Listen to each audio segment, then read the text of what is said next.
I want to share one very common place that the people that I work with, founders and creators, tend to get stuck in making progress. And this is more of a mental stuck place that people find themselves in, which is a place of comparison. And when you start to compare yourself to other people, to other people's success, it can drain your vision for yourself, and it can make you feel discouraged and make you feel like you're not making the progress you want, right? So it's almost like you're looking at what other people are up to and you see them farther along on their journey. Maybe they have more followers or customers, or they have a business that's fully built out.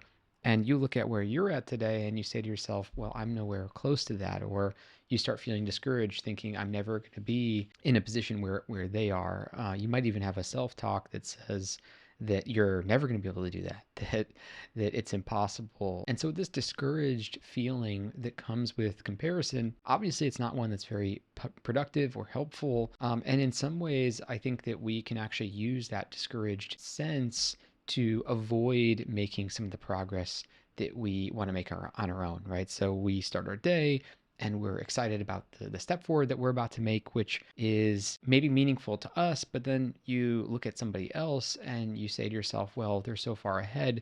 Why should I even try?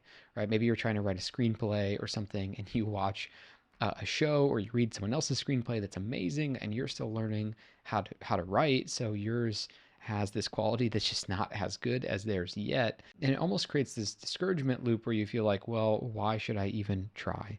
Or I'll never make it there. And I think it's really a way of avoiding the next best step for us. So I just wanted to share a few things that when you start to feel like you're comparing yourself to somebody else, might help you reframe things in a way that is going to make you feel like you can actually get started today. So the first thing is, if you can reframe comparison into inspiration, it has a bit more of a positive connotation to it. So you're seeing someone else, you're seeing how far along they are, and when you're comparing yourself to them, you feel discouraged about yourself. When you're inspired by them, you start to feel motivated. So one little trick you could do is either look for what is so inspiring about what they're doing that it makes me want to do something. We all know that feeling maybe of experiencing someone else's work and it giving us this sort of pull inside of us that we want to create something like that too.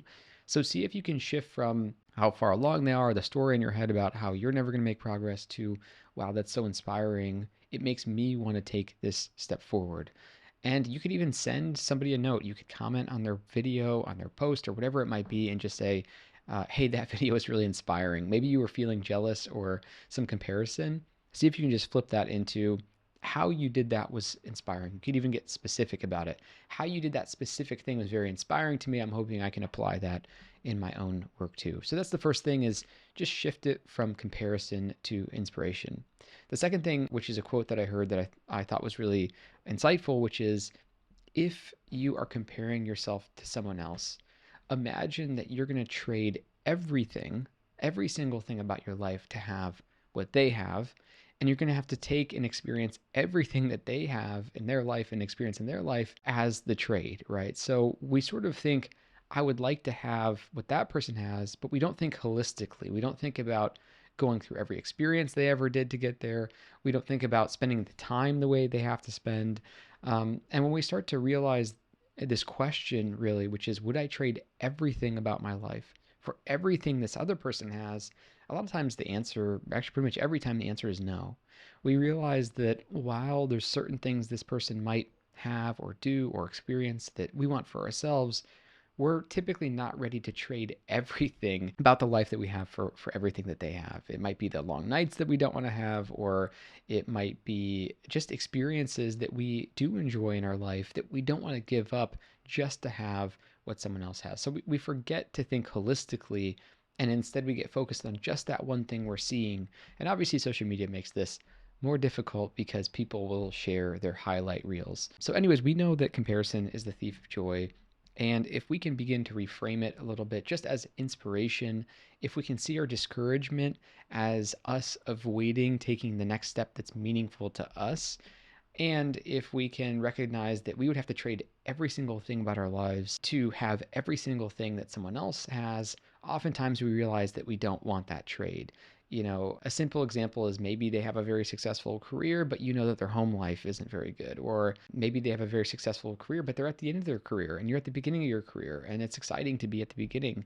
Whatever it might be, we just realize that we don't want to trade it all to have what the other person does. So I hope that this was a helpful way of starting to reframe this very common mindset trap that creators and founders fall into, which is I'm wanting to make progress, but then when I see what someone else is up to, I feel bad about myself. That stops me from taking action. So take some action today. Comment on somebody's video or post, or write them a letter or write them a note and tell them how inspired you are by them, and shift it into that positive energy that helps you move forward. Hopefully, this is a good little spark for you today. I hope you're very well. I'll be back again very soon. And bye bye.